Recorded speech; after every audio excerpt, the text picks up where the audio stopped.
Well, hello everyone, and thank you so much for joining us today. This is an introductory call with World Mobile. I'm thrilled we've got Micky Watkins, who's the CEO and founder, and Alan Omnit, who's also a founder and COO. I think that's correct, Alan, isn't it? Just a tiny bit of housekeeping before we start. Um, as ever, disclaimers. This is not financial advice. This is by no means an investment recommendation. Also, want to be very clear that this is not a fundraising exercise. Western Capital's got no involvement in any form of fundraising with World Mobile. This is purely educational. What we're trying to do is help people just understand some of the use cases in the world of decentralized ledgers. Crypto has got a pretty bad name for mass speculation, but really interesting stuff is happening. And we're fascinated by what Micky and Alan and World Mobile are up to.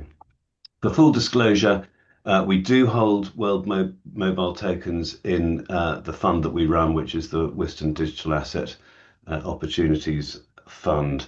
And as you probably heard at the start, we are recording this. If you want more information, they've got a fabulous website at World Mobile. We've also written a research report, which I did distribute with the invitations or a link to it anyway. That can be found at wistoncapital.com. And if you want to get in touch with us, just ping us an email at info@wistoncapital.com. And with that, let's get going. So, as I say, this is just a sort of broad introduction to World Mobile. I think Micky and Anne, you've got to assume that most people come from a standing start here in terms of knowing about you. So, I think what I'd love to do for a start is just kind of go back to the beginning, an introduction to who you are, how this all started, and you know what the original idea and philosophy was around it when you got going. Yeah, absolutely. I'm Micky Watkins. First of all, thank you very much for having us here, and thank you very much for the report. I read that; it's very insightful. It's always good to spread the word about World Mobile and what we're doing. We do what we do because several reasons. One is opportunity, and the other one is actually opportunity too. Half the world is unconnected. That means every one in two people can't speak to each other. The telecoms market is over $2.5 trillion. With the other half of the world connected, we can only guess what it would do for the financial sector, for health, for education. I personally believe that every human should have access to the internet. We are all here because of the internet and able to meet and talk. Around 7 years ago, I had an idea that we could run a sharing economy for telecommunications. 850 mobile network operators, Facebook, Microsoft, Google had all tried to connect the unconnected, and it all failed. And the reason that they failed is because it doesn't really matter how much money you've got. It matters how much manpower you've got. It's a big difference. If you're a telecom company and you have 70,000, 80,000 members of staff, you still cannot deploy infrastructure at the rate that you need to, at the rate of the demand. So we started off in a small village in Africa, Zanzibar, around 150 people big. We deployed our first prototype, what we call air nodes. Air nodes are radios, essentially. These were completely standalone. So they were able to function without electricity, using solar power and second life batteries. The towers were about 3 meters tall. They had a microwave backhaul because there was no fiber in the ground. So we put up two of these air nodes. At the time where we were, there was also no electricity, so there was no street lights. It got dark at 7 o'clock at night, so we stuck a $5, $6 LED light on top of each one of them. And we planned to have a 1 month or 2 month documentary on what the power of connectivity could do. And that would then lead us onto a fundraise to fund what we needed to fund and to kickstart a sharing economy. 2019, as we all know, COVID arrived, and for many it was tragic, and for most of us, it was an experience we didn't like. But for us, it actually benefited us, and that was because we couldn't go back and make the documentary after 2 months. We had to wait 7 months. So by force and by our own costs, we decided to keep the infrastructure up. And it was a very interesting experience.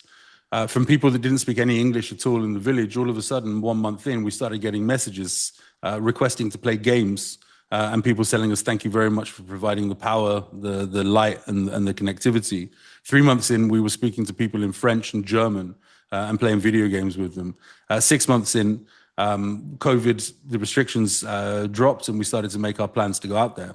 When we arrived, my team said, this is the right place, but this is not the same place. The village has grown from 150 people to over 300 people big. Where there were no shops before, there was now two. Where there were no bars before, there was now one. The sole cause of this was the fishermen who were in this village were able to contact a trader and send them pictures of fish. When you are a trader, if you don't know if a village has fish or doesn't have fresh catch, it's not really worth your time to go there. So they smoke the fish because they don't have any electricity. So when they smoke the fish, they lose 10 times the value on the fish, if not even more, of what it's worth. So this single node that was put on one side of the village and another node that was put on the other, we saw economic transformation, and it really was the evidence that we needed that this could be big. So then we took it from there to Zanzibar, Stone Town. If any of you haven't been there, it's a really beautiful place. If you'd ever like to go there, please feel free to reach out to us. We have a great family there now in Zanzibar. And we proceeded with actually bringing our own trucks, our own people, and starting to kickstart the sharing economy there. Within 6 months, we had 15,000 paying customers on the network, and we were returning to the people's houses, to schools, to government buildings, to private buildings, anywhere from $20 to $100 a month from the revenue that was coming in. Just so it's understood, a school has a budget of around $20 a month to buy pencils and pens and the really basic things. So us bringing a budget to a school that was hosting a piece of infrastructure and powering that piece of infrastructure, we were giving 3x or 4x what they were getting. So they were very happy, and the people outside were very happy. And this happened with ice cream shops, this happened with offices, this happened with government buildings, this happened in all types of different places. And then we said, okay, we've proved that a sharing economy can work at this scale, but we're still doing much of the work. So way before AI, we had to write a book. And we had to write a book on how we built our sharing economy for future partners. We had a future partner that was in Pakistan, a very big telecommunications market, a huge population, one of the top in the world. And we gave it to them. But in between that, we started to spread out into Kenya, we started to spread out into Mozambique, Malawi, Nigeria, and a few other places. But it was still a lot of work from us as opposed to with just a partner. So we decided to let this baby go and cross the road on its own when we felt it was right. We gave our partner our book, and we had quite a slow start. The first 3 months, 4 months, there was a lot of questions. We gave a dedicated person, but we didn't have a single person on the ground. We just used the conferencing like Zoom to talk them through it and to support them. And then into month 3 or 4, we started to get our first customers and our first nodes deployed. Today, we have around 2.5 million customers in Pakistan. We have around 150,000 independently owned pieces of infrastructure that are sat in Pakistan. We are now in the Philippines, and most recently, a year and a half ago, we entered into the United States market. Why the United States, you say? Well, this problem of connectivity doesn't just exist in Africa or Asia. This problem of connectivity also exists in London. It also exists in the southwest of England, if anyone is from there, where I'm from, Somerset and Devon area. It exists everywhere. And actually, the United States of America is some of the highest priced internet in the world, with 30% of the landmass unconnected, 10% of the population totally unconnected, and about 40% living underserved. What does underserved means? It means that you get connectivity in your bathroom, but you don't get it in your garden. Or you get connectivity as you leave your house, but then you lose connectivity for 2 or 3 minutes until you get to the next unit. So most places around the world suffer from this problem. So World Mobile started off as a solution for the unconnected, for the emerging markets, but with always the intention that actually we would go global, hence the word World Mobile. So this is kind of the basis of what we've done. We have done what Airbnb and Uber have done to their relative industries. where Uber allowed a taxi driver to become a taxi driver with a £50 application fee and a car that qualified. Previous to that, you had to buy a license anywhere from $10,000 to 300,000, sorry, 10,000 euros or dollars to 300,000 or $400,000 just for a license. Then you had to find a driver, he had to qualify or she had to qualify. And Uber made that very easy and it changed everybody's lives for the better. I believe the drivers, the people, and of course for Uber, the company itself. Airbnb also did the same. They transformed their industry, the hotel industry, and now people were able to rent out their houses or were able to go to a house with their family, and it disrupted that market entirely. It's the largest that there is. So telecoms is ripe for disruption. 850 mobile network operators have left half the world unconnected. And we believe that the only way to do this is to create an incentive model, a new economic model for telecommunications. And that is exactly what we've done. Can I just step back to Pakistan and that sort of journey there? Because as I recall, there's heavy involvement from the Chinese telcos in Pakistan. So how did that scale up to the sort of millions of subscribers you've got, and what were the obstacles in the way? And is there a kind of finite level that you scale to, or do you think there's a lot more to go? I think we can take a dominant market share in the next 5 years of Pakistan. The population is growing massively. We are very fortunate that we built a model that works for everybody. So if you own fiber in the ground but don't know how to deploy it, we can deploy that for you through a sharing economy. If you own already existing customers and you need to get better infrastructure for them because the demand is high, our sharing economy comes in and can do that. So we've built something that is a bolt-on to any provider, whether you're a mobile network operator, an MVNO, an ISP, a wireless ISP, a fiber provider, even down to the nuts and bolts. So the idea is that the people will own the network, the people will pay the capex, the people will pay the opex, and World Mobile will be the licensing entity that makes a lot of money from a lot of people that are running this. It doesn't work not at scale, and that was the biggest risk. But I believe that at 3.5 million customers today, the risk is very much mitigated and has been de-risked. And we know we've only just started. We've only just felt confident in the last, I would say, 9 months or 10 months that we've got a model that can scale around the entire world.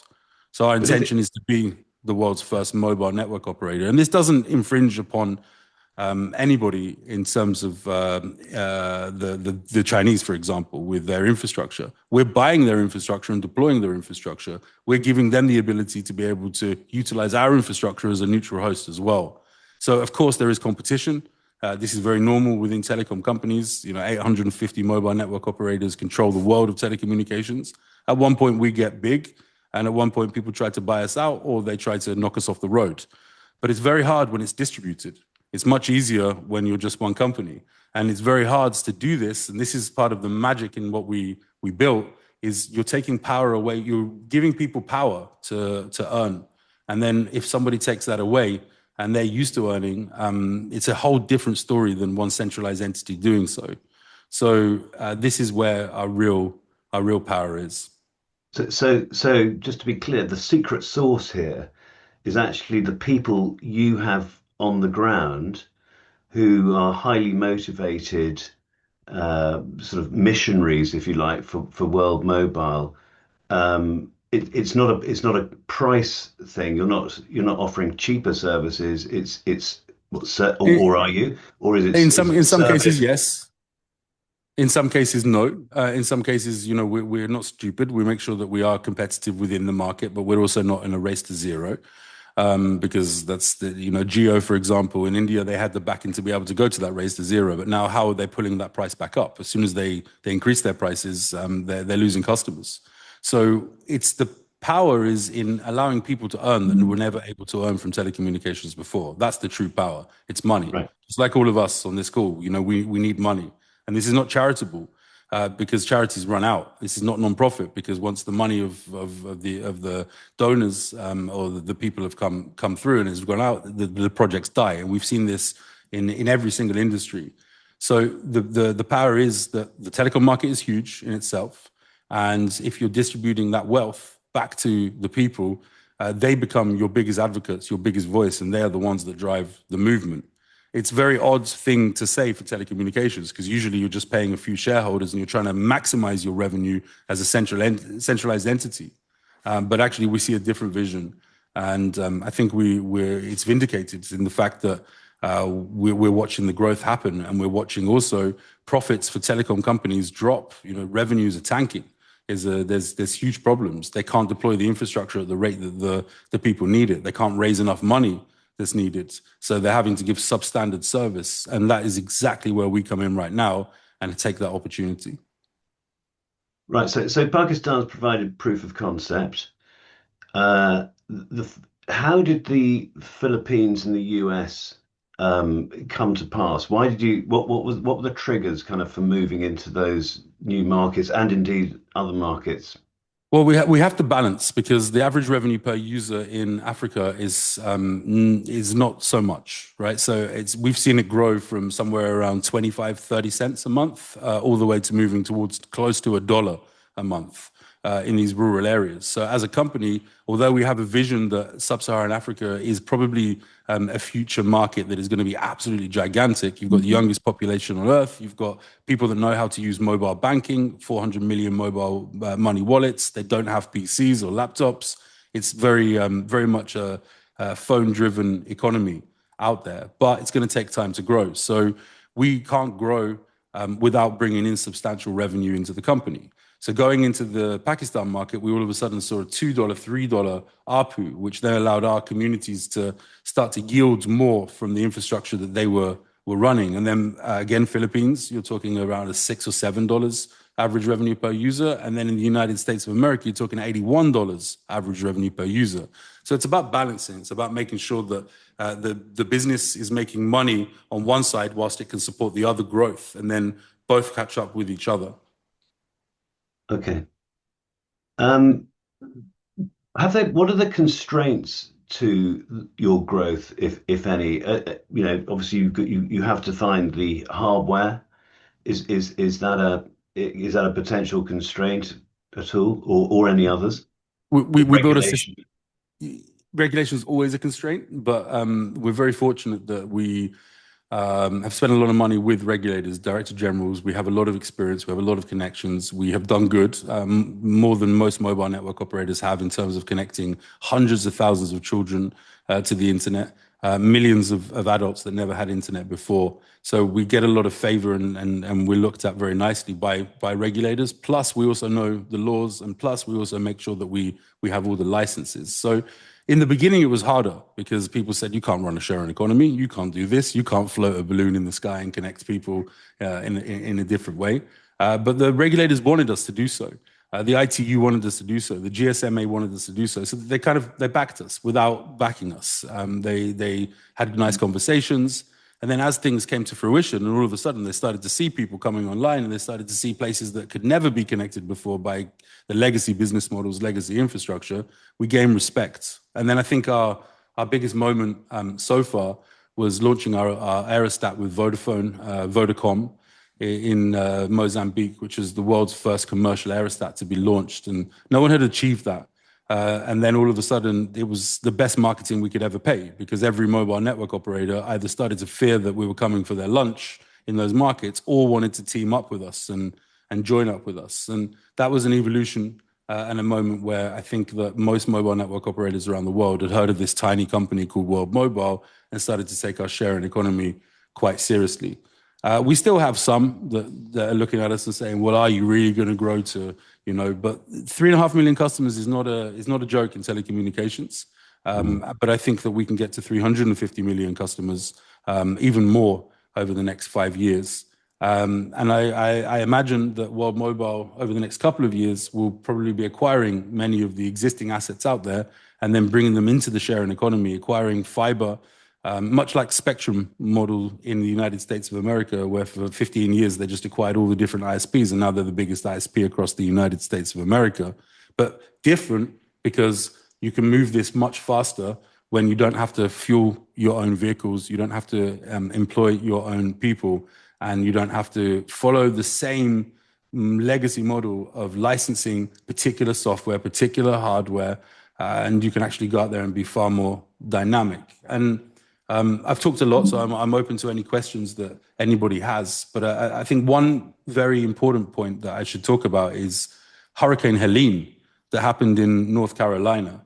So whilst we're in Africa and we're in Asia and we're in different places in the world and we're setting up all different types of networks and have all different types of licenses, when we first moved into the United States, we had part of our sharing economy. We had someone living in North Carolina, and they owned remotely infrastructure in Pakistan. And they messaged us on X.com publicly and said there are bodies floating in the rivers. We have no communications. Nobody is helping us. Please, can you come, World Mobile? And most of our team said, we're not ready for this, Mickey. And I said, I don't care if you're not ready for this. I want you to go, and I want you to go from our offices in Reno. I want you to put these radios in suitcases, and I want you to turn up. How do we get there? I'll fix how you get there. They turned up at Charlottesville. They arrived. I arranged them a helicopter. There was some problems there with FEMA and the authorities that weren't allowing people in. But I'm a man of the people, and if I can do something, I will do something. Plus, it was a great advert for World Mobile, so it was something that was super strong. Within 48 hours, we'd set up infrastructure. AT&T hadn't arrived, T-Mobile hadn't arrived, Verizon hadn't arrived, and we'd set up infrastructure to connect 30,000 live connections. And we allowed them to roam onto our infrastructure free of charge. And actually, there's a documentary out there. Starlink were there trying to do a relief effort as well. But there's huge limitations with Starlink. When you need to put many people in one area, the bandwidth that's available and a whole load of issues that you can have. And Starlink, actually, we saved them from deploying hundreds of devices just because they plug straight into our devices. So this was the moment for the United States as well, where I think we changed as a company that was seen as a charitable entity that was helping the poor and the underserved in emerging markets to, like, hold on, their model works better than anybody else's model can work, and they can deploy very fast. So that same deployment that we did in North Carolina, we then took it to other places in the United States of America, and within 48 hours, we've got infrastructure up and running. A typical telecom company will take somewhere between 6 to 18 months to deploy a single tower. So we can move fast. And I think that's our power. Brilliant. So that's a great sort of foundation. I'm just going to put my investor's hat on for a moment and say, how was all that financed in the early years? It was financed through distribution of a cryptocurrency called World Mobile Token. And that's been the only financing round ever. World Mobile has never been diluted, has not done an equity round, and it's funded and powered by the sharing economy. What does that mean for us? It means we're giving away millions of dollars and keeping only a small amount of it. But what it also means for us is that over time, in the beginning, we needed 100 members, 120 members of staff. Today, World Mobile has around 40 members of staff. Across its different countries. Next year, World Mobile will probably have somewhere in the region of 30 to 25 members of staff to run its operations, because the people are the power. That's fascinating, isn't it? So that takes us neatly into kind of understanding how, and this is very important, I think, for all of us listening in who are not familiar with blockchains and tokens, is why is that? Why is a decentralized ledger, central to what you do, and how does that tokenized economy work? Because a lot of people, from the traditional investment world, quite understandably, have this big issue with not understanding why you can't use equity, or why do you have to use your own tokens in operating thing, and what is the point of the blockchain in this whole operation? If you just go through that sort of slowly and carefully, that'd be brilliant. With pleasure. Okay, so 2013, we heard of this thing called Bitcoin, and we heard that it was a new type of money that didn't have borders, and it would be self-sovereign, and we would be able to be in control of our own finances, decentralized finance. A little bit later, we then had the evolution of that, which was a lot of projects that copied what Bitcoin did. And there wasn't really a single one that did anything until Ethereum came to the table. And Ethereum came to the table. I know some of the co-founders very, very well. And they changed the world of computing, a compute layer with smart money and smart contracts.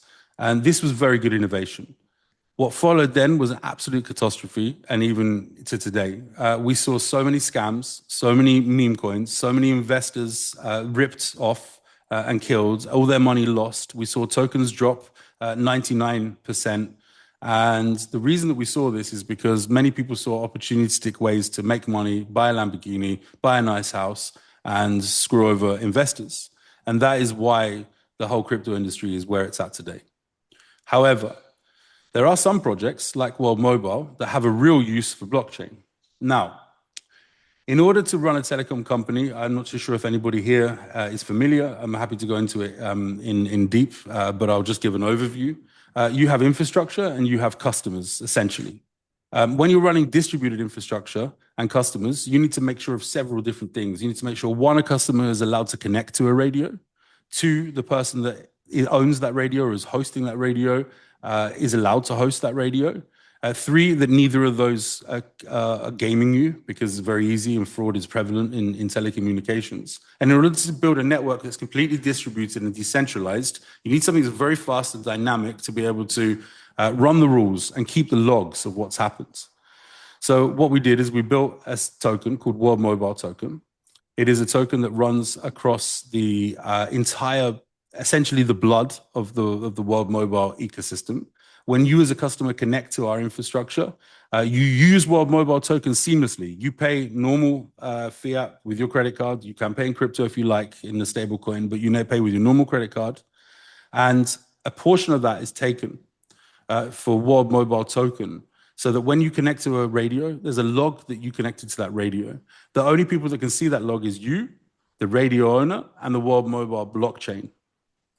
That means that we knew exactly when someone connected to it. That means that we knew exactly how much you should be paid. That means we do not need a clearinghouse of 100 or 200 people that are working out what's happened. That means that we can be immediately aware and immutable proof that this happens at this time and that you should get paid or that you should get paid back, right? It eliminates frauds. And then there's a whole load of other things that we can go into deeper if you'd like to around that. But essentially, if you imagine that all of the metadata, all of the information that's flowing around the network is secure and private, and more importantly, I can't change it. So I can't say, actually, you know what? Let's make an extra $10 million or $20 million this month. Let's pay everyone 10 cents less or 20 cents less for their infrastructure because I want to, because I can be that CEO and I want to bring more money to the table. Instead, I have ultimate transparency. I have a system that can actually govern and run itself. Eventually, Micky Watkins and Alan Omnet and the co-founders will not be needed at World Mobile. World Mobile will be a network that our job will be to make sure that the licensing is in place. Our job will make sure that the vision is in place, but the system will be automated and self-healing. And in order to do that, you need something that's immutable. And in order to have something that's immutable, you need to build the infrastructure. And that's exactly what we did. We built something called a layer 3 on top of a layer 2. We reduced costs massively. We have incredible output and input. Sorry, just for clarification, layer 2 being a layer 2, layer 3 blockchain. Yes. On top of the World Mobile blockchain. Ethereum. Yeah. Coinbase's ecosystem base, which reduced the prices even more. And then World Mobile innovated to become a layer 3 Got you. in order to have huge throughput so that we can handle 100 million users or 200 million users and tens of millions of nodes of infrastructure, and they can seamlessly operate.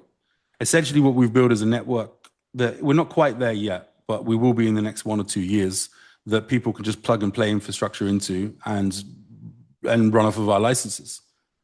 Okay. And that is not possible without a blockchain to be trustless.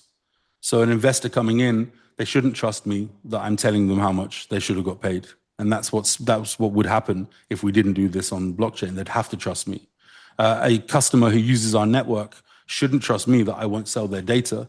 AT&T, T-Mobile, Verizon were fined over $500 million last year for selling user location and data. There was a cheap fine for them to pay. They made billions of dollars from doing so. But as a consumer, they were never told about that. or as a consumer on the world mobile chain, whether you're living in Zanzibar or you're living in New York or you're living in somewhere in the Philippines or anywhere where a world mobile network is live, you can be assured that your data is your data. And that was the origin of cryptocurrency. Yeah. Many people lost that vision and just, it became 98% a scam. So we are Right. one of the true companies that our economics, they will grow as the company grows. As every custom comes on, more WMTX is used. As every air node is deployed, every radio that is deployed, whether that's on the ground or in the sky, we haven't talked about World Mobile Stratospheric yet, but WMTX is used to ensure that this can be completely automated, completely run on its own, and completely transparent for all of the investors or consumers on the network.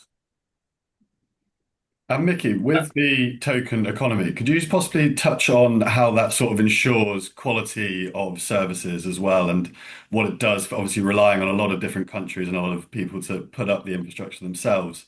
If you could Yeah. probably touch on what the token does to ensure that that quality of service is always the best. Yes, so the air nodes, the radios, they can be a radio that's $50, or they can be a radio that's $100,000.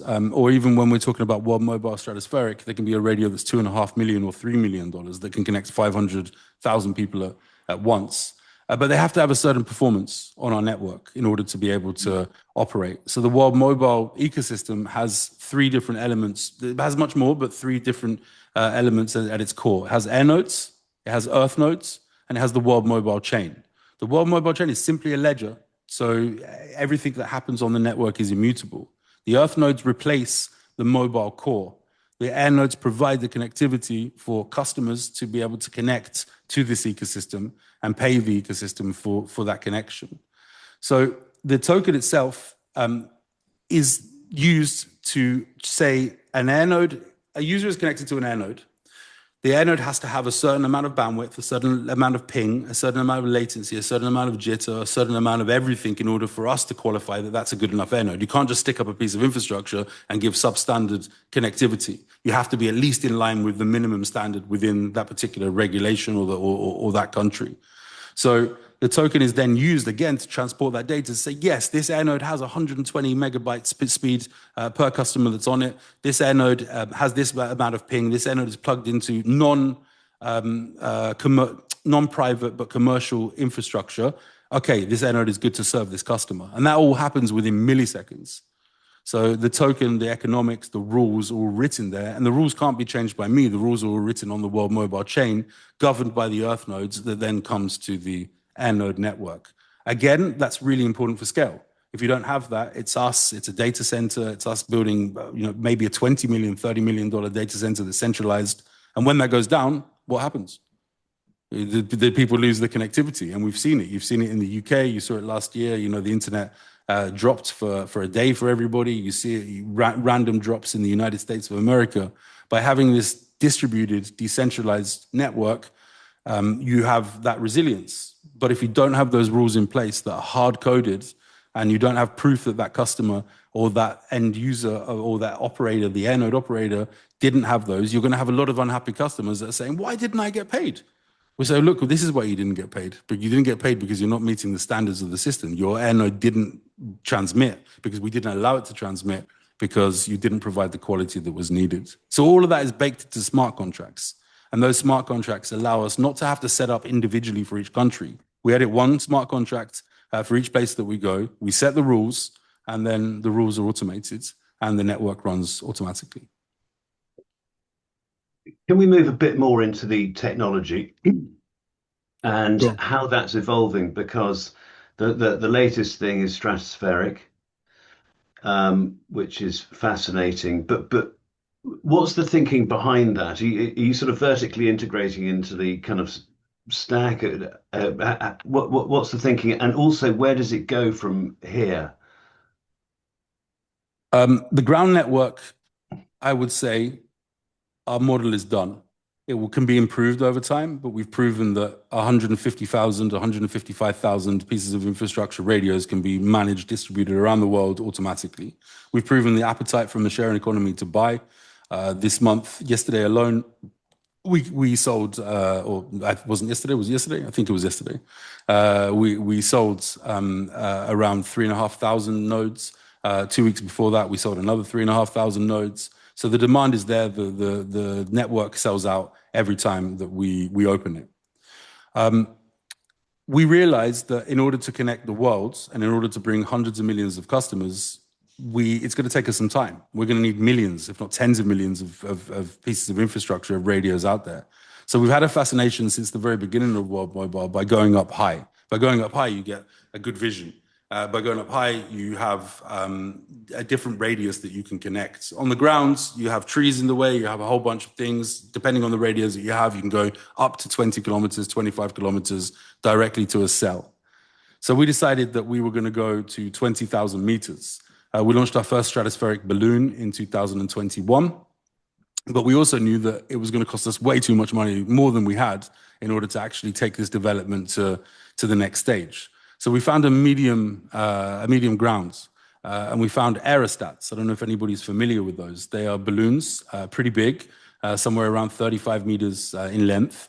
They are filled with helium. They're tethered to the ground. Up one tether goes fiber, up the other tether goes power, and then you hoist up a radio, essentially. When you hoist it up to 300 meters, you can see around 75-kilometer radius fully.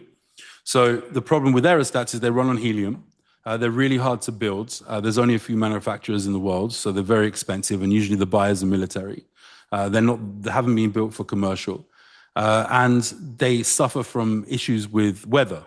So an aerostat, depending on where it is, on the sea level, depends on how high it can be launched. And then when the wind gets above 45, 50 kilometers, knots per hour, you need to bring them down. When you bring them down, everybody within that range loses connectivity. So uptime can be anywhere between 75 to 85%, which doesn't work for the established markets. It kind of works for the emerging markets.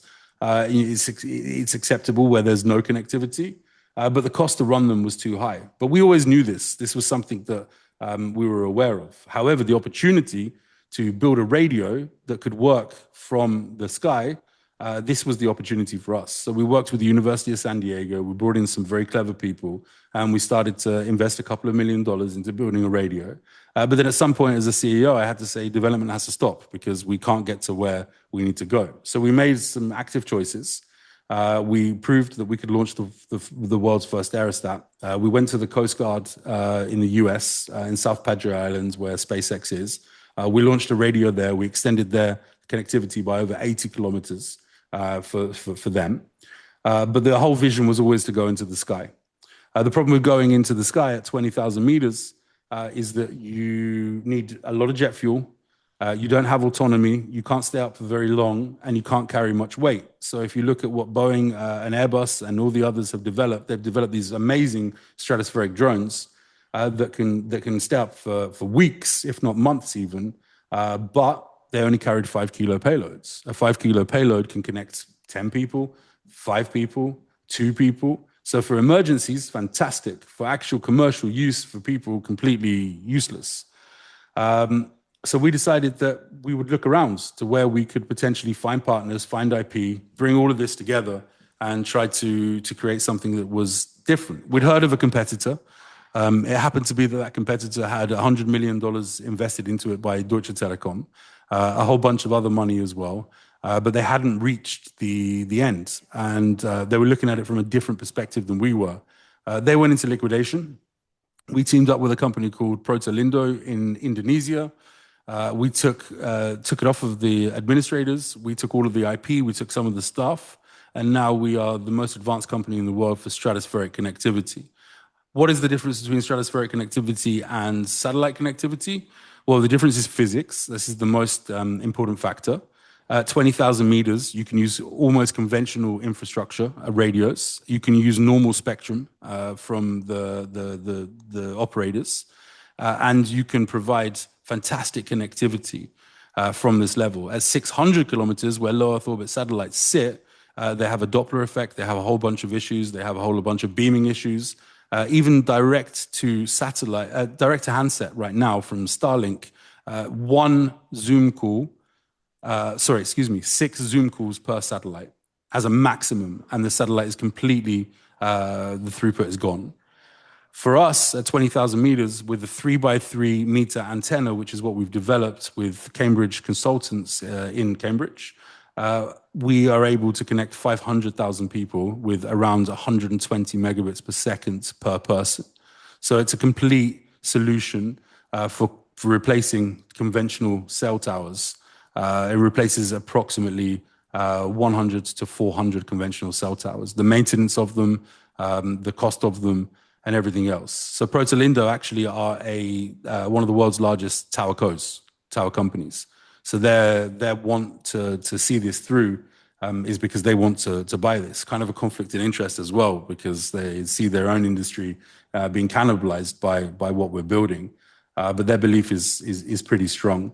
And of course, we believe and know that we actually have something in our hands that can rival Starlink, that can rival ASTS Space Mobile, and that can rival everything else. And of course, World Mobile Token is the token that flows through that entire network. So whether it's a ground station, or whether it's a stratospheric drone, or whether it's a balloon, World Mobile Token is what governs and automates all of that. And again, what's the constraint to rolling that out? And because that's presumably a bigger cost than running an air node. Yeah, we're working with Northrop Grumman and Scale Composites to build out that. We have hydrogen power, so we're able to stay up for 9 days. So there's some regulation that we have to deal with. We can carry almost a ton of weight. So our payload is around 300 kilos. We have around 600, 500, 700 kilos left space on there. The constraint for us is simply that we've got to go out there and make sure that we raise enough money to take this actually to market to get orders in 2027. In between that, we're also working with Britain Norman, who are our partners, and we've created a smaller airplane that can serve in emergencies using our radios, and any operator in the world can plug into it. But we don't really see any constraints beyond the money that we need to raise. But it's probably another conversation. I'm not here to talk about that. But we will look to go public with World Mobile Stratospheric in the middle of next year, given that ASTS Space Mobile is trading at around $45 billion. SpaceX are going for a $1.75 trillion raise. Low Earth orbit satellites are inferior to what we have for connectivity on the ground. So we're quite confident that we've got something very special in our hands. But we're even more confident that this something special relates directly to the token, which is what's unique about World Mobile in its entirety, is that it's a token that actually is built on demand and backed by usage, as opposed to a token that is just purely speculative. And from that perspective, is that what you and the management principally own? Is that your main sort of holding within the stack of World Mobile, if you see what I mean? 100%. That's where we see our rewards coming from. As it stands today, the management team, the co-founders, they haven't sold a single token, not one. We have a very active operational reserve that is also not being sold. We very much value this, and we know, for example, that when we hit 1 million subscribers in the United States of America, the revenue that will come and the usage of the token that will be there will be completely decoupled from the existing crypto market. It won't matter if Bitcoin goes down by 20% or 30% or 40%. World Mobile Token will be a utility that's used and will create its own bull market itself. So we're very much looking forward to that. And our big focus at the moment, beyond World Mobile Stratospheric, is to bring those million customers on in the United States of America, where all of a sudden we will see World Mobile Token, please, obviously not financial advice, but as a top 10 cryptocurrency. And then once we bring in 5 or 10 million customers into our network, we see World Mobile Token having more economic throughput than Ethereum. How do we monitor your success in the US again? And what are the constraints there? Are is it word of mouth principally for you? I've actually posted in the chat a link to your web page with the metrics so that people can. It's a great website, by the way, but so Thank people you. can watch that. But How do people kind of keep an eye on your success? And again, how do you scale that? What are the difficulties in doing that? It's just continuing doing what we're doing. You've grown the sharing economy. Well, mobile is blessed in the sense that it's a movement, but it's a movement that pays. Movements are great, but if they don't pay, eventually movements stop. So it's the economic throughput of customers. So our job now is to come from bottom up and top down. What do we mean by bottom up? We mean our communities, the people who own air nodes going out to tell their neighbors to get onto the infrastructure, affiliates coming into the network who are getting paid to bring on customers. And then from the top down, we have several celebrity MOUs in place. And plus, we're also launching on the 5th of May an MVNO on top of World Mobile called Bitcoin Mobile in line with Bitcoin.com. And that will bring in hundreds of thousands, if not millions of customers.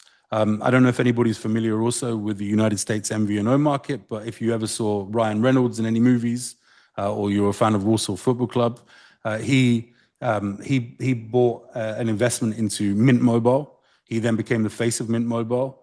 It took him about 7 years, but he cashed out around $330 million from that effort, and they brought in 1.5 million customers into the network. T-Mobile bought them. So we're also building with several celebrities, quite big ones as well, brands. And then some brands will bring in, the celebrity brands will bring in 20,000 customers, some will bring in 300,000 customers, and one or two will probably bring in 1 or 2 million customers over the next couple of years. So our minimum floor that we want to reach is 1 million customers in the United States of America over the next 12 to 18 months. We believe that growth can happen from the bottom up, like I said, and also can be accelerated massively from the top down. From a customer perspective in the US, is the attraction that it's cheaper, or is it that you don't share data, or yeah, what's the calling card, if you like? We're seeing a massive surge in people looking to be more private. People have realized the mobile operator knows when they wake up, when they sleep, when they leave their house. They realize this information now. And that is a movement that's growing more and more, where people are looking for privacy. Cape Mobile, for example, are an MVNO built on US cellular. They just raised $100 million at a $500 million or more valuation. They don't have very many customers. So, and they don't have the same capabilities as we do. They're just an MVNO. We are both an MNO and an MVNO. So privacy is something that is growing for sure in the market, and that's an angle that we're going after, and we're putting a lot of effort into. But I think it's about people realizing that where they have bad connectivity and Swiss cheese holes in the connectivity, they can fix that problem and get paid for fixing that problem. And they can bring on their customers, because if you've got bad connectivity in your house, likely this is your next door neighbor has bad connectivity in their house, and everyone gets upset when they have bad connectivity. It doesn't matter if it's a grandma, a granddad, or a young child, or anyone in between. We all suffer from this problem, whether that's home connectivity or whether that's cellular connectivity, and we provide both. Then this we see as our biggest asset. In terms of pricing, I think we are probably the smartest plan under $55 in the United States of America. And then we come in at an entry point of $15 to $20. But we have a lot of value-added services that people can buy. So insurance is one thing that telecom companies don't offer. Yet all of our data is on our telephone, and our communications 8 hours a day is on our telephone. So SIM swap insurance is a huge thing for the industry, for privacy, for cryptocurrency. But also identity theft insurance, which is what we give every one of our customers on a certain plan or allow them to come in. But I think the key thing for us is that roamers and travelers. So if you take out a plan in the United States of America on AT&T and T-Mobile, Verizon, you can pay your plan, and then when you're abroad, you'll pay $20 a day to be on the internet, and that's okay. But it's not okay, because it doesn't cost $20 a day to be on the internet. So included within our plans is unlimited free calling in the United States and to several different countries, but also an eSIM that you can take out with your package will cost you $10 a month when you travel abroad, rather than the prices that AT&T, T-Mobile, and Verizon are offering you. So in every aspect, we're pushing the limits. We have to be quite smart about how we do that. We are, as I said, a small team, and we're looking to become smaller and smaller. Fortunately, we have developed our own AI solutions. that govern our network and run on our network, and also in combination with existing AI solutions, we've been able to replace a marketing team that we had of 25 people a year and a half ago to one person, and have better results, better conversions.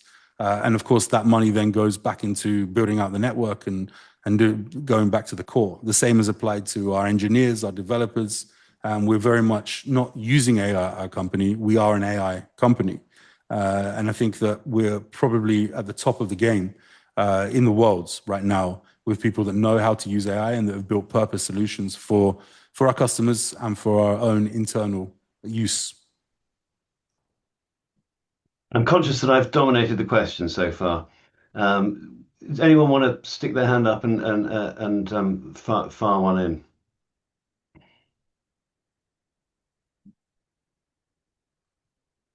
I'm aware there's a lot of information. Yeah, hence the recording. I was going to ask actually as well, because I think you've done a link up with a company called Kuentas, is that right? Yeah, we're Um, actually. and and that seems to me like a sort of kind of platform idea, and to which is fascinating, I think. Well, perhaps you could tell us about that, because if World Mobile, it seems to me that World Mobile can extend beyond just this telco idea and become more of a platform for social media as well going forwards, given that sort of distributed, decentralized nature. But tell me if you explain it, pretty much more much more valuable. Uh, we have teamed up with a company called Cuentas, Cuen. They're currently trading on the QB OTC. The majority reason that we teamed up with them is they had the first ever MVNO from Sprint. So we were looking, how do we scale in the United States of America? We're an MNO, but we have to put down our infrastructure to scale. So if we build out in Reno, for example, amazing. We can do that for 10 times, 20 times cheaper than existing mobile network operators. But then what happens when someone leaves Reno? Do they lose connectivity? Do they have to have another SIM? So as we're filling in the network from the sky and from the grounds, we still need to be able to provide a service. We talked directly to T-Mobile. T-Mobile wanted us to pay a minimum of $40 million to become an MVNO. They wanted us to be exclusive, which kind of didn't work for us because our infrastructure, we want to be roamed on. So we want other mobile customers that when they don't have connectivity will come to our network. And T-Mobile were trying to stifle that innovation. So we had to find a different way. And that different way was I knew a person who bought the first ever MVNO from Sprint for $17 million. And they still had it. And when Sprint got taken over, T-Mobile had to honor it. So with a little bit of smartness and negotiation, I managed to acquire an MVNO, 49% of the equity of the MVNO and 100% of the operating rights of the MVNO. So essentially full control, not essentially, full control of the MVNO for very little money. And it happened to be that this company was a former NASDAQ company called Cuentas, who had tried to build out a product for the Hispanic market in the United States, which is absolutely huge. So over time, we've acquired what we've acquired. We now have an MVNO. We now have full coverage across the United States of America on the T-Mobile network for wherever our network is not. And our intention will be to bring customers into that and then build around those customers and then switch customers over to our MNO. So this essentially will be the tool and the vehicle to do that. However, since we've started, Cuentas have been very impressed with what we've done. They have access to over 100,000 bodegas in the United States of America to put infrastructure on. They have access to a lot of retail outlets, obviously those bodegas as well, to sell hundreds of thousands of SIM cards. But they wanted to build their own brands. So they're now building on top of World Mobile, our infrastructure, Bitcoin Mobile. There's 50 million customers in the United States of America of Bitcoin, people that hold Bitcoin.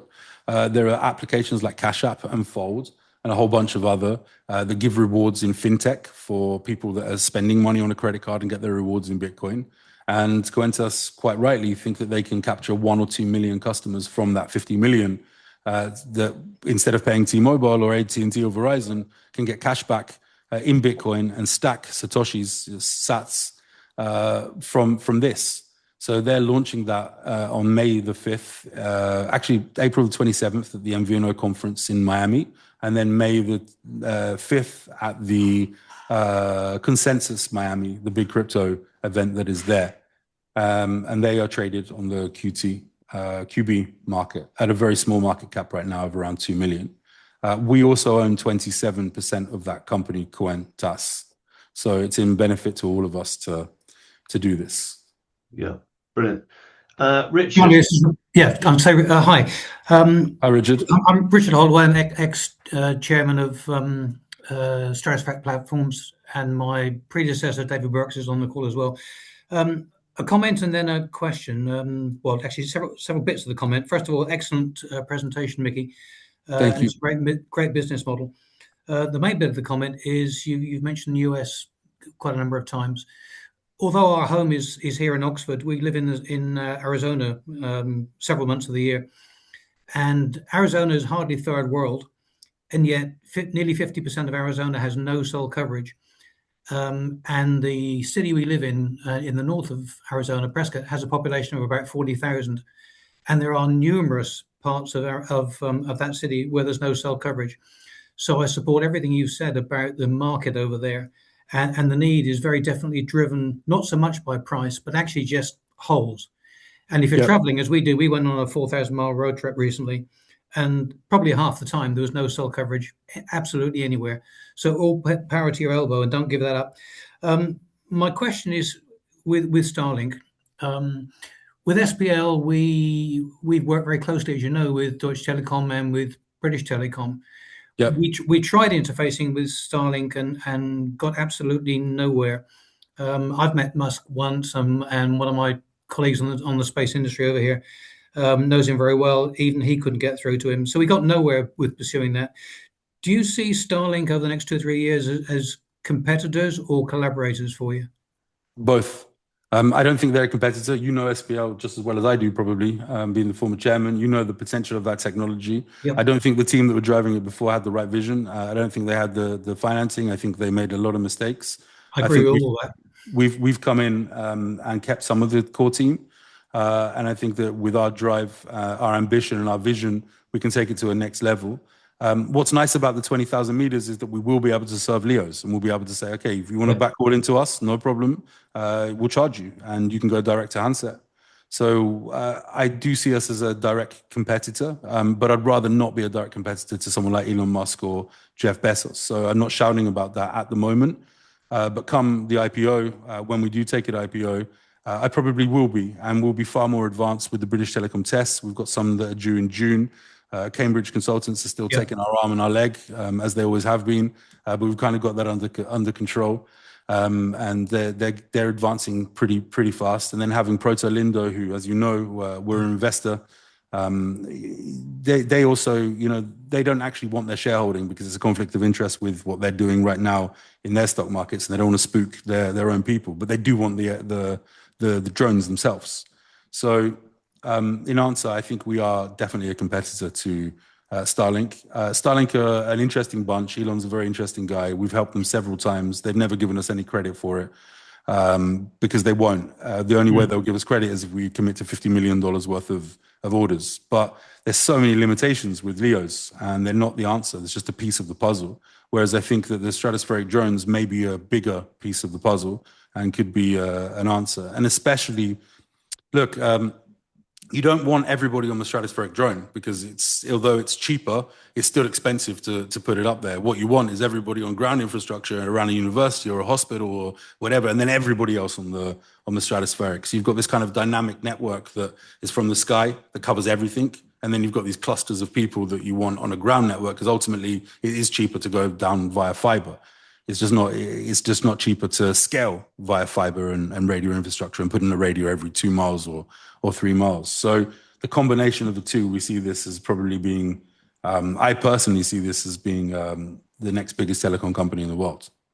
Okay, yeah, I mean that sounds good, and I mean I'm one of the 2 patent holders for the technology for interfacing with LEOs, and there are ways still that you guys can do that to collaborate with Musk and Co. Well, if you can get them in. Thank you very much. it would be great to get your telephone number after this call, or an email, micky@worldmobile.io for anyone that was recording. Okay. But we also think that we can get somewhere faster with Jeff Bezos than we can with Elon, because Jeff has more to prove in that space right now. Hence Indeed. his purchase of Globalstar a couple of days ago. Okay, thank you. Interesting and good answers. Thank you, Richard. Anyone else? I noticed perhaps one for Alan. We've got a question in the chat. Total revenue generated in the last 12 months. Is there an answer for that, or do we? Sure. Still with us? Anyway. Yeah, I saw another thing as well that said, what is the market cap of World Mobile Token? It fluctuates between $50 million to $100 million at the moment. But we expect that. We didn't build anything on speculation. We didn't do anything to pump the price of our token, because that's not how we are. We're just building on getting customers, putting infrastructure out, because we know that once we have that million customers in the United States of America, which is probably equivalent to about 30 million customers in the emerging markets, we'll be able to have our own bull market without needing to rely on market conditions of cryptocurrency, which is horrible for the projects that are trying to do something good, but great for flushing out all of the scams that have happened over the last 5 years, 6 years. But I presume that you're going to have to slightly sort of dial up your sort of the what am I looking for? Your profile. If you're thinking about an equity raise and all that sort of thing, is that fair? I think that we've always been very much advocates of the use of blockchain technology. Blockchain has always talked about mass adoption. Blockchain has always talked about banking the unbanked. You can't bank the unbanked unless you're connect the unconnected first, or the underserved. So this has always been one of our mantras. We're not embarrassed or ashamed that we entered into the blockchain space, and actually we think that we are probably one of the companies that will take it out of, deliver it from evil into goodness. I say that humbly. I'm not being egotistical when I say that, but it's just many meme coins and many projects, they just haven't delivered, and they weren't ever going to deliver. Even companies like Helium, for example, if anyone is aware of them, they started off at the same time as we did. Helium were a sharing economy. In actual fact, I give them credit for the fact that they made it widespread, that you could put nodes out there and you could earn money from them. They only had two problems. One, they went into the IoT market. No money in the IoT market. So for us, it was super clear. The Internet of Things, yeah. Yeah, not no money, but very small money. The demand isn't there yet. Maybe in another few years, the demand will be different. But I laughed and I said, you know what? We're going to go the right way. They're going to go the wrong way. They ended up raising $400 million. Maybe they did it the right way, but now they're almost dead as a company. They've spent all of that money. The founders took that money. Now they're back to selling SIM cards of only T-Mobile. They don't have their own infrastructure. They're doing Wi-Fi offload and a whole bunch of other things. So dial it up. Do I have to increase, the team and get some more expertise in? Probably when we go public, because I'm aware of what I'm good at and what I'm not good at. But will we carry on with this core team that we've got and carry on our vision, our mission? Nothing will change. I'll still turn up in a t-shirt with a beard and carry on being Micky Watkins and carry on delivering what I possibly can, because it's working right now. Great to hear. We've come to an hour, so I would say that if anyone's got any questions, shoot now. I have one. If you talk about this number in the US, what's your time period and current scale opinion, and how long it's going to take you to build that number of customers? From the bottom up, we've launched a project called Network Builders. It's not a franchise, for the record, but it could be mistaken to be a franchise, where people get the permit to be able to launch the World Mobile Network in a certain area. In order to do so, they have to bring customers to the network to pass stage one. So they bring customers to the network and they pass stage one, a certain threshold, then they can deploy infrastructure, and then they can start to earn significant revenue from becoming their own mini AT&T or T-Mobile or Verizon within geographical hex sites. So we have quite a lot of people that are joining that program right now, and they're working out themselves how to run the sharing economy for themselves with some guidance from our AI and from guidance from our team. So if we go on that model, we're probably talking about 24 to 36 months to reach 500,000 to 1 million customers. However, the top-down model, which I talked about with Mint Mobile and Ryan Reynolds, Trump Mobile, Smartless Mobile, and the new trend that is brands, instead of just having the customer through another mobile network, can now actually have the customer join their own mobile network. So if it was to be, Snoop Telecom from Snoop Dogg, or if it was to be Shaq Telecom from Shaquille O'Neal, all of these people are looking at it as an exit. So they're looking to build 1 million customers or 2 million customers and do exactly what Ryan Reynolds did and sell out for $300, $400, $500 million, their own personal shares. So for us, we see that as probably the catalyst for being much sooner. It could be anywhere between 9 to 12 months before we start to see significant increase on the network. And for us as World Mobile, we don't mind where the customer comes from, because the World customer is paying, and then their proportion that they're paying is going out in World Mobile tokens to power the network and to feed operators and hosts who are running the infrastructure. So if it comes from X celebrity or Y celebrity or Z celebrity or 50 celebrities and they bring our customers, we don't care. We're just happy that they're powering and funding the World Mobile network. So if it's a World Mobile customer, great. If it's a Snoop Telecom customer, I'm not saying that I've got Snoop Telecom yet, but if it's a Snoop Dogg customer, great. It makes no difference to us overall.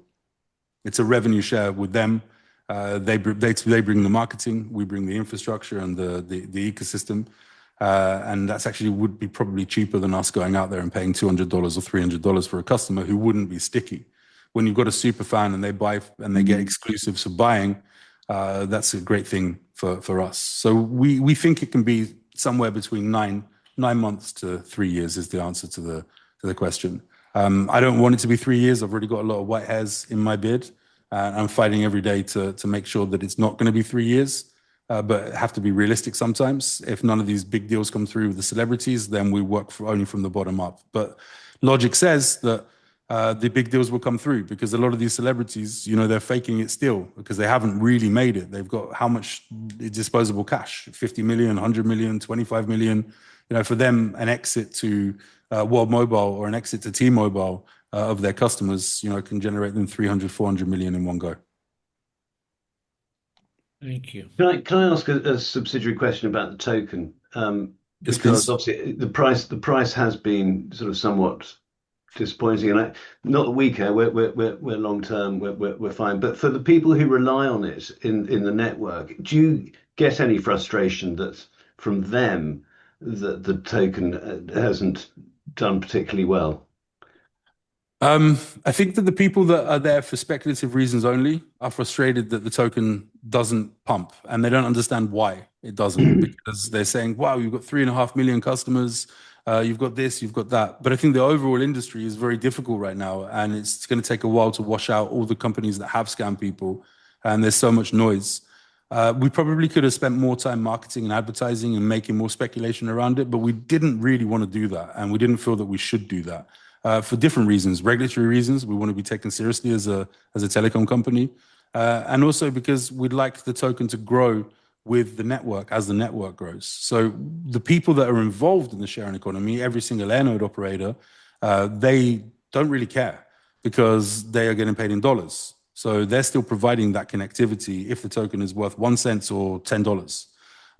The people that are operating the EarthNode network, they get paid in tokens from revenue. So the fee that comes in, when I talked about how the token connects to an airnode and how the token connects to the customer and how it transports their data, they're aware. They have a weekly call every single week with us. They are in the development groups. They're aware of how big this project can be. And there's only 1,000 of those nodes. So we don't have any problem from them either. They're very happy. They're sophisticated people. And they see what we're building, and they see the AI, and they see where the world is going, and they see that even nation states now want to run this infrastructure. So that's gone into a closed user group at the moment of around 30 people from 400 people. But those 400 people are still visibly aware of exactly what's happening. So there's a huge amount of excitement there from them as well. And anybody that's read the white papers properly, we always talked about this. We always said we were not going to be a speculative token. I think the speculation will come, is the irony, once we deliver. And then again, I think that we will be probably overpriced at that point, but I won't be complaining. And I don't think token holders will be either. So the answer is some people are disappointed, but there's a very small amount of our community that are disappointed. And they tend to be very low holding of tokens. And they tend to be people that have got stuck buying at a certain price and just want to get out, but don't want to get out as a loss. But I would say, and the metrics would back that, probably somewhere between 5 to 10% are unhappy. The 90% are unhappy, and they do the job that they need to do. And they jump in and say, hold on, which other company is delivering what World Mobile is delivering? Be patient, wait, and your time will come.